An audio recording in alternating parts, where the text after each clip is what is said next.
আর আমি আপনার এক প্রশ্নের উত্তর এটাই দিতে চাই, আসলে আমাদের মিউজিক ইন্ডাস্ট্রিতে অনেক পলিটিক্স হয়, যেটা সত্য কথা। আর অনেকেই আছে না যে আমি মানে তেল মারতে বেশি পছন্দ করি, আর ওই জিনিসগুলো আমার ভেতরে নাই। যে কারণ আমার যোগ্যতা আছে, আমার যোগ্যতা যদি থাকে মানুষ আমাকে এমনি ডাকবে।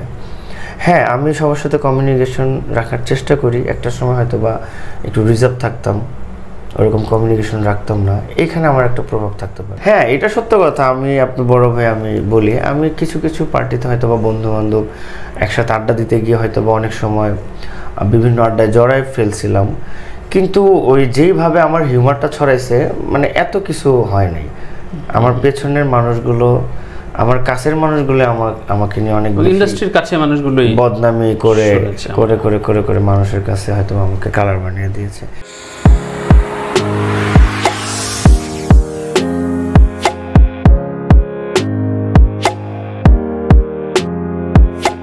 ফেম পেলে তারপরে জামালপুর প্রথম যাওয়ার অনুভূতিটা কেমন ছিল? মানে তারকা লোকের আমি যখন জামালপুরে যাই, মিনিমাম 100-র মতো গেট করা হয়েছিল।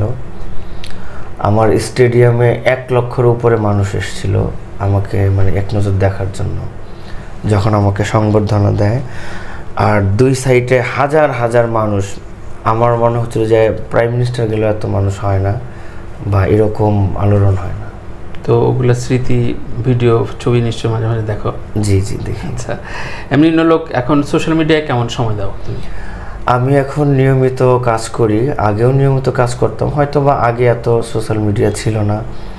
এখন ফেসবুক, যার যার চ্যানেল, এগুলো নিয়েই সবাই ব্যস্ত থাকে। আমিও আমার টিভি লাইভগুলো করি কন্টিনিউ, এবং আমি আমার চ্যানেল নিয়ে কাজ করি, পাশাপাশি ফ্যামিলিকে একটু বেশি বেশি সময় দিই। আচ্ছা আচ্ছা, এখন পর্যন্ত রেকর্ড করা কতগুলো গান হয়েছে নলোকে? আমার 700-র উপরে আছে গান। 700-র উপরে মৌলিক গান। বলা হয় শুরুর দিকে প্লেব্যাকে তোমরা যতটা জনপ্রিয় বা চাহিদা ছিল সেটার মানে ঘাটতি পড়েছে, এটা কি ইন্ডাস্ট্রির সংকটের কারণে প্লেব্যাকে তোমাদের দেখা যাচ্ছে না কেন? প্লেব্যাক আমি হ্যাঁ, অন্যর তুলনায় আমার একটু কম প্লেব্যাক আছে। আর আমি যেই প্লেব্যাকগুলো করেছি এগুলো সবগুলো ছবি একটু অন্যরকম ভালো ছবি। আর আমি আপনার এক প্রশ্নের উত্তর এটাই দিতে চাই, আসলে আমাদের মিউজিক ইন্ডাস্ট্রিতে অনেক পলিটিক্স হয়, যেটা সত্য কথা। আর অনেকেই আছে না যে আমি মানে তেল মারতে বেশি পছন্দ করি, আর ওই জিনিসগুলো আমার ভেতরে নাই। যে কারণ আমার যোগ্যতা আছে, আমার যোগ্যতা যদি থাকে মানুষ আমাকে এমনি ডাকবে। হ্যাঁ, আমি সবার সাথে কমিউনিকেশন রাখার চেষ্টা করি, একটা সময় হয়তো বা একটু রিজার্ভ থাকতাম, ওরকম কমিউনিকেশন রাখতাম না, এখানে আমার একটা প্রভাব থাকতে পারে। আচ্ছা আচ্ছা, তোমার সরলতার সুযোগ নিয়েছে নাকি মানুষ? সরলতার সুযোগ তো আমার জীবনে অনেক মানুষই নিয়েছে। এর ভিতরে আমি যদি ছোট্ট এক্সাম্পল দিই, এটাই বলবো, আসলে আমি যখন ক্লোজ আপ 1 হয়েছি তখন আমার বয়স ছিল 18। আমি গ্রাম থেকে এসেছি, আসলে আমি অনেক কিছু মানে মেনটেন করতে পারি নাই বা বুঝে উঠতে পারিনি। ওই জিনিসটাই মানুষ মানে কাজে লাগাইছে, ওই সরলতা। কারণ আমি যখন ক্লোজ আপ 1 হই, আমি তো একটা গ্রামের ছেলে, আর আমার ওরকম এত বেশি পড়াশোনাও ছিল না, আর আমার তখন বয়স ছিল 17 থেকে 18। আর আমি আসলে ঢাকায় যখন আসি, একসাথে অনেক কিছু পাওয়ার পরে আমি কিন্তু অনেক কিছু মেনটেন করতে পারিনি বা বুঝতে পারিনি, আমার ওরকম ভালো গাইড ছিল না। এরপরে যখন আমি আস্তে আস্তে বুঝে ওঠার আগে আমি যখন বোঝা শুরু করলাম যে আসলে মিউজিক ইন্ডাস্ট্রিতে অনেক পলিটিক্স, তখন আমি বুঝতে পারছি যে আমাকে নিয়ে অনেকে গেম খেলছে, বা আমার পেছনে অনেক মানুষ বলছে যে ও তো ঘুম থেকে ওঠে না, বা প্রোগ্রামে শিডিউল মেনটেন করে না, ও ড্রাগ নেয়। এই জিনিসগুলো টোটালি একটা দেখা গেছে আমার বিরুদ্ধে এগুলা গুজব ছড়ানো হয়েছিল।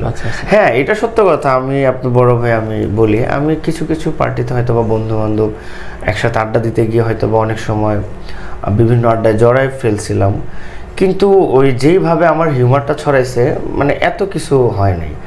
আমার পেছনের মানুষগুলো, আমার কাছের মানুষগুলো আমাকে নিয়ে অনেক ইন্ডাস্ট্রির কাছে মানুষগুলোই বদনামি করে করে করে করে করে মানুষের কাছে হয়তো আমাকে কালার বানিয়ে দিয়েছে, কিন্তু আমি এগুলো কেয়ার করি নাই। আল্লাহর রহমতে আমাদের বাংলাদেশে কিন্তু মানে আমরা সবাই জানি কে কেমন, মানে অল্প একটু যদি কারো নামে গন্ধ বের হয় এটা কিন্তু বিশাল আকারে ছড়ায় যায়।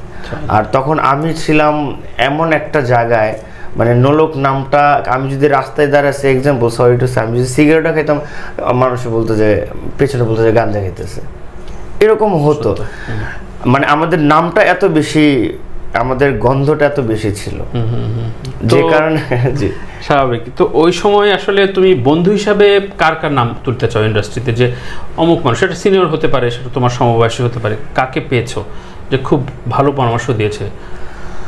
আমাকে তো আমার যে তানভীর ভাই, আমাদের এনটিভির তানভীর ভাই, তারপরে অপু ভাই, তারপরে আমার এলাকার কিছু বড় ভাই, তারপরে আমার আরেকজন বড় ভাই আছে যে আমাকে বিভিন্ন প্রোগ্রামে নিয়ে যেত। এটা হলো আপনার ওই ক্লোজ আপ অন হওয়ার আগে লোকাল প্রোগ্রামগুলোতে নিয়ে যেত এবং আমাকে উৎসাহ দিত, যার নাম টিপু। তাকে আমি মানে আমার গানের গুরু মনে করি, কারণ সে আমাকে 2-3 দিন ক্লাস করাইছে। ক্লাস বলতে সে আমাকে কিছু গান উঠাই দিছিল। পলাশ ভাইয়ের মা তুমি আমার আগে যেও না গো মোরে, এই গানটা উনি আমাকে উঠাই দিছিল। এই গানটা আমি বিভিন্ন স্টেজে গাইতাম, আর অনেক মানুষ কান্না করতো। হ্যাঁ, তো আমাকে অনেক মানুষই ভালো পরামর্শ দিয়েছে, কিন্তু মানে ওই আছে না কিছু কাছের বন্ধু বান্ধব বা কাছের ভাই, মানে আমি তো সবসময় সবার পেছনে টাকা পয়সা খরচ করতাম, যে যেভাবে চাইতো তাকে ওইভাবে দিতাম। তো এই জিনিসগুলো অনেকেই মানে সুযোগ নিত আর কি, আমি যেটা বুঝতে পারতাম না। নোলক একটা ইন্টারভিউতে মণি কিশোর বলেছেন যে, তুমি খেয়াল করেছো কিনা, যে যেদিন থেকে ভোট দিয়ে শিল্পী নির্বাচন শুরু হয়েছে এদেশে, সেদিন থেকে সঙ্গীতে গুরুমুখী বিদ্যার অবক্ষয় শুরু হয়েছে, সেদিন থেকেই মিউজিকের 12টা বেজেছে। আচ্ছা, সো খুব স্পষ্টভাবে তোমাদেরকে ইঙ্গিত করেছে। আচ্ছা, মণি কিশোর হি মোস্ট সিনিয়র পার্সন। সো তোমরা কি একেবারেই গুরুহীনভাবে খুব খামখেয়ালি কিনা? তুমি কিছু সে যেটাই বলুক, সে একটা কথা আমি বলবো যে মনির ভাই আমাদের সিনিয়র মানুষ।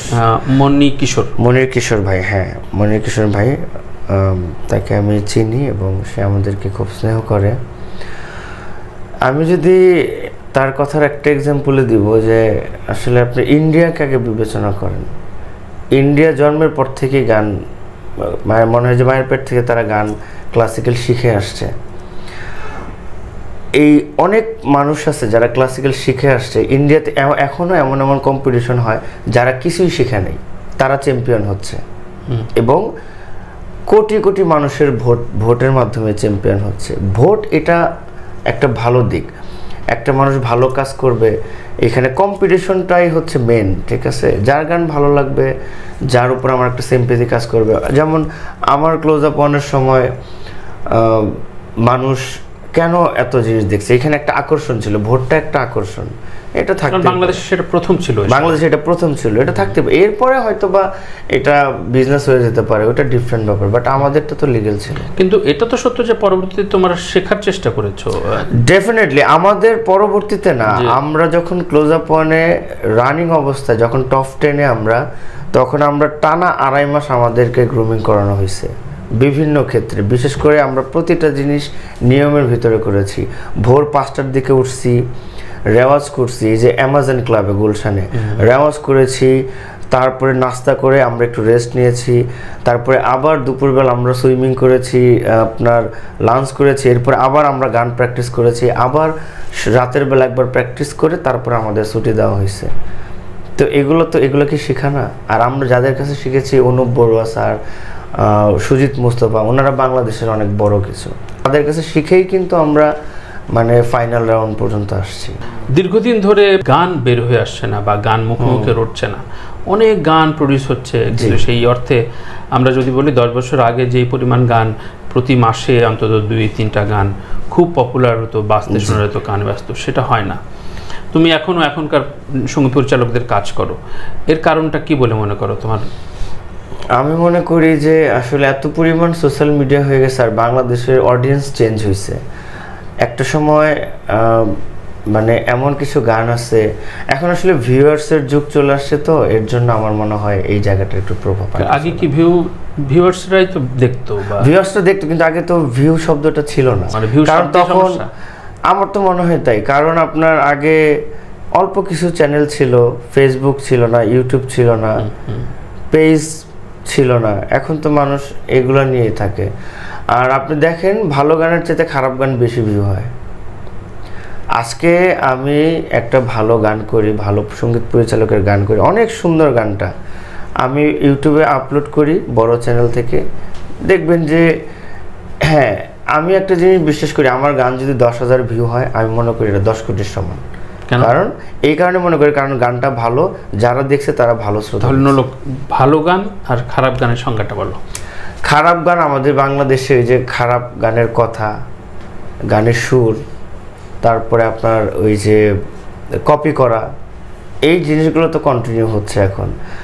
আর এখন অনেক কোম্পানিরা চিন্তা করে যে ঠিক আছে আমি ওর গান করব, ওর গানে একটা গানে দেখা গেছে আমার 20 মিলিয়ন বা 10 মিলিয়ন ভিউ হয়েছে, কোম্পানি আবার ওকেই ডাক দিব যে আরেকটা গান করলে হয়তো আরও বেশি ভিউ হইতে পারে। এটা তো একটা বিজনেস হয়ে গেছে।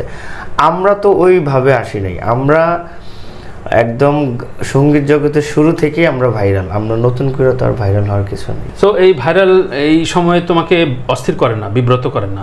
না না, আমি আল্লাহর রহমতে আমি কুল থাকি, আমি আমার জায়গায় ঠিক আছি, আমি গানের মানুষ, আমি গান নিয়ে আসি, আমার পরিবার নিয়ে আসি।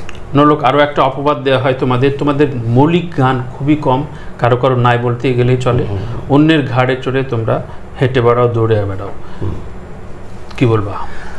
আমি তো আপনাকে বলেছি আমার মৌলিক গান 700, এর ভিতরে আমার অবশ্যই কিছু হিট গান আছে, যেমন না আমি তোমাদের বলেছি, তুমি পার্সোনালি নিও না প্রশ্নটা। আচ্ছা আচ্ছা, আমাদের মৌলিক গানের সংখ্যা আসলে কম, কারণ আমরা আমাদের ক্লোজ আপের অনেক ভাই বোনেরা যারা আসছে ওই পর্যন্ত, এরপরে তাদেরকে আর বড় বড় কোম্পানি বা বিভিন্ন ইভেন্ট তাদেরকে ডাকে নাই, প্রমোট করে নাই। যদি প্রমোট করতো তাদের মৌলিক গান অনেক থাকতো এবং তাদের হিট গান অনেক থাকতো।